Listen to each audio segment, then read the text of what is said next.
ઘઉંનો લોટ, બાજરીનો લોટ,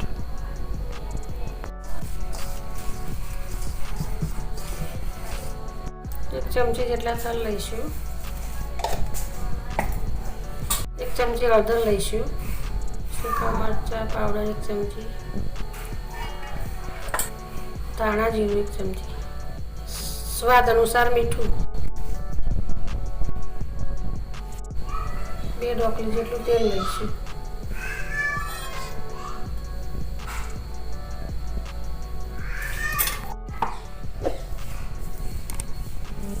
તેને બરોબર મિક્સ કરી લઈશું.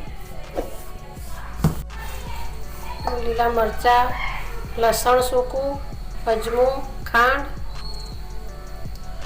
સહેજ જીરું વાટી લીધું અને તેમાં મિક્સ કરી દઈશું.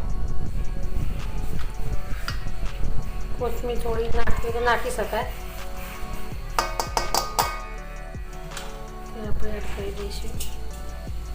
લીલી મેથી એડ કરી દઈશું.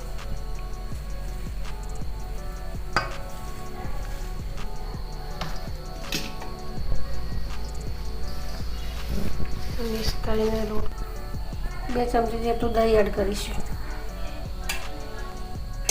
બાંધી દઈશું.